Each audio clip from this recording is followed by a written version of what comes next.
I wasn't aware that I had offended. Jesus doesn't want our suffering. He suffered for us. Mm-hmm.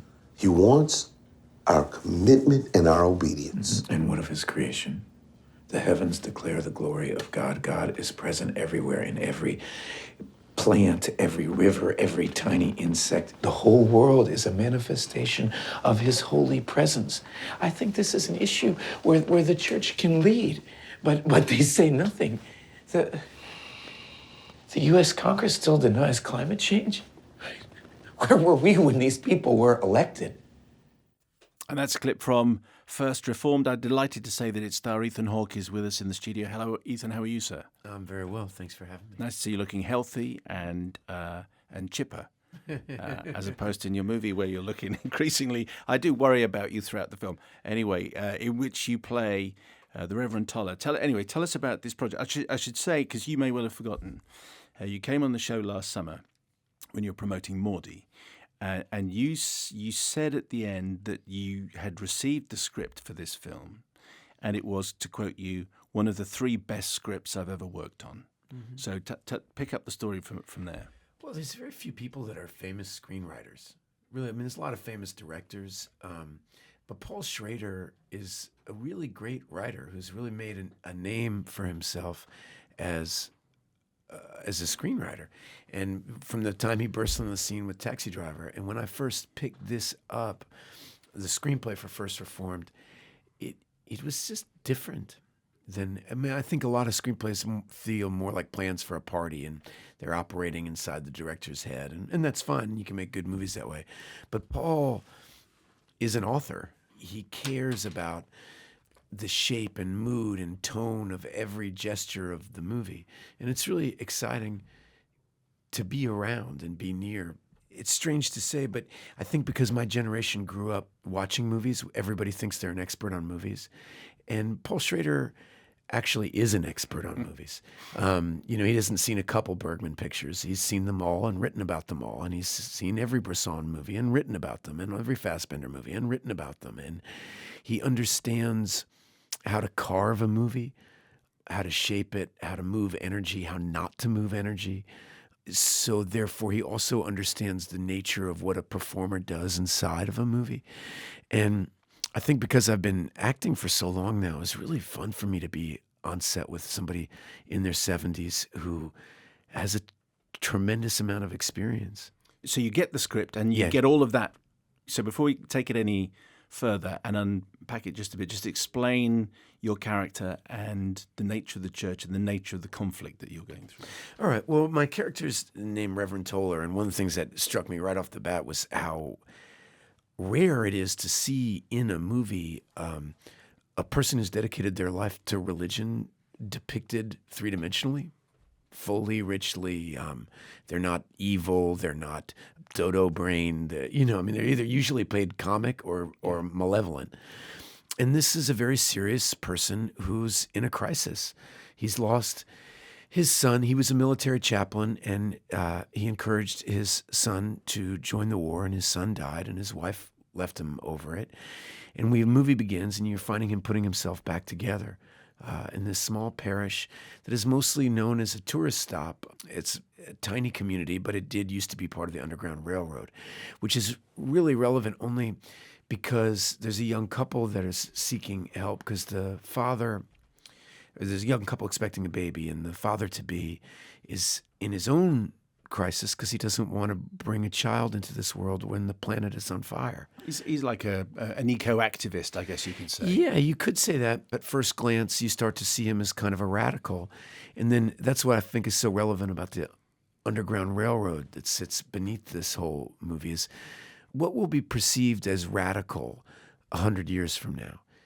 How do we perceive the abolitionist movement now? Well, we perceive them as heroes and as people with genuine foresight, and what will we perceive of an environmental terrorist 100 years from now? So the Reverend Toller that you're playing, as you say, completely 3-dimensional, a completely believable priest in his argument and in his passion. I completely went along with that.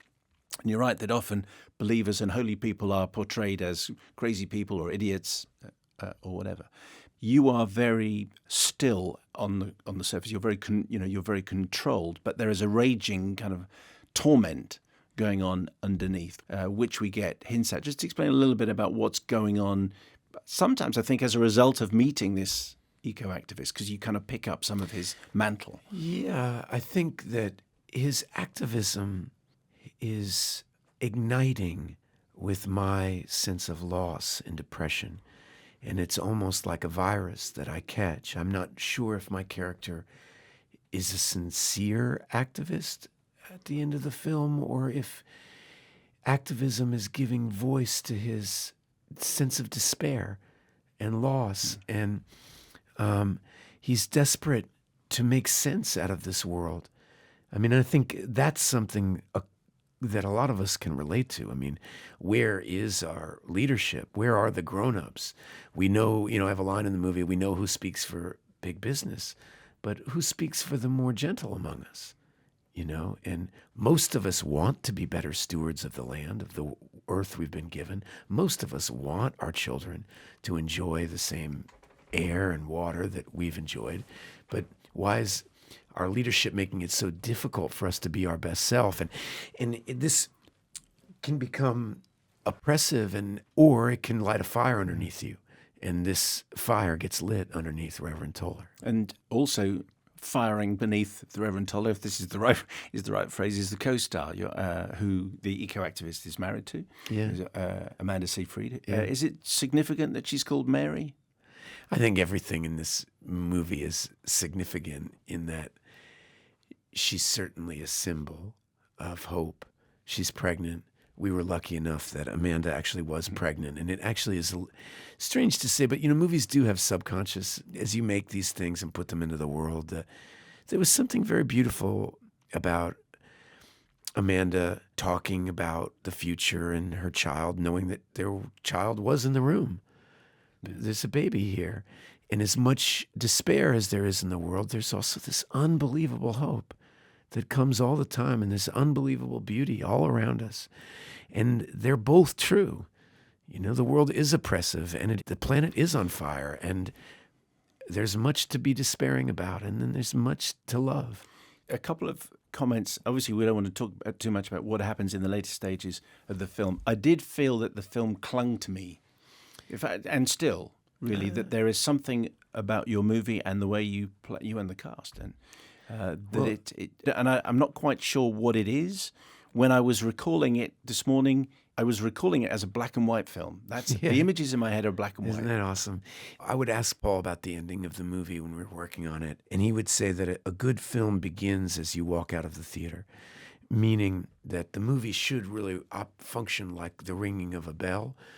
And the bell is rung, and now it vibrates. That's the sound that gets carried, and the significance of a film is its impact, is what stays with you. It's fascinating to me that you see it with black and white, because so do I. Of course, it's not black and white. I know, but there's that's how I'm playing something it. stark about the imagery, and there's something about the subject matter that, in my mind, it's black and white too. And I do think there's something about the way the movie ends that I felt the same way about it. I felt, wow, it's vibrating with me. I felt also I felt this at the time and afterwards. It feels as though it's shot like a horror film. I have a really good friend of mine who's actually a French movie producer, but he's the most knowledgeable person I know about film. And when he saw it, I said, you're going to love it. It's like a Bergman or a Bresson film. And after he saw it, he wrote me, he said, it's like a Bergman or a Bresson film if all they did is listen to punk rock music and, crank the Ramones while they were cutting it. Because there is something, it's both very spiritual and very melancholy, and there's something punk rock about the movie. Are you agreeing or disagreeing with my horror inflection? That's what I mean. Because from the very opening there's shot, something pulp about it. The way the camera moves very, very, very slow. It's a creeping shot closing in on the church. That says to so many people, that says, okay, this is a horror film. Yes. Even if it isn't. I'm just saying it feels like it. And that's where Paul Schrader is not Robert Bresson. Paul Schrader loves the sex and violence of what cinema can do and how it can lacerate your nerve endings. And he's spent 50 years studying it. the language, what the language of that shot, what that says to your heart. Because it says things based on other movies you've seen. And then he does something strange. Well, then he doesn't move the camera for 15 minutes. I mean, it's a strange thing he does, which is it's withholding techniques. It's almost like if I were to paint all in shades of blue, right? And I did this giant painting. It's all just shades of blue. And all of a sudden I threw yellow and white in, those gestures would feel huge. All of a sudden I put red in there. Yeah.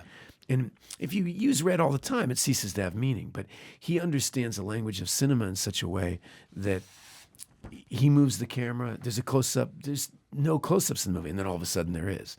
There's no music in the movie. And then all of a sudden there is. I find it really exciting. We've got time for some listeners' questions here. Mark Gardner says, can Ethan tell us that the sequel to The Superlative Boyhood has been secretly filming these past couple of years? I wish so. I wish I could say that. I will tell you that I'm surprised to say that when I see Richard Linklater, I sometimes catch him talking about revisiting those characters, that there's a part of him that is interested in another chapter of that whole storyline. And so I could imagine something in secret beginning. It has not begun yet, but he's not far off to imagine that it might. You've done 8 films with him, I think. Yeah. So you'd be quite up for doing another one. Oh, definitely. Ben Walden's question. You did an audiobook reading of Slaughterhouse-Five, which I listened to last year. Could you please do audiobook readings of every other book as well? Well, thanks. I got to do that reading of Slaughterhouse-Five while Kurt Vonnegut was alive. And for some reason, I got a note from him. He really wanted me to record it. And it was an honor to do it.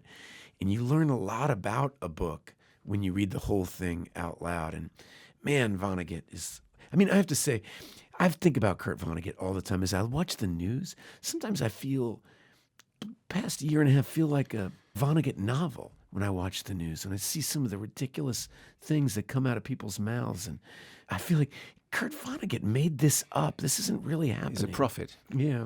Matt Poynton's question, does Ethan think there'll be another installment of the Before franchise, and would he be happy returning to the role?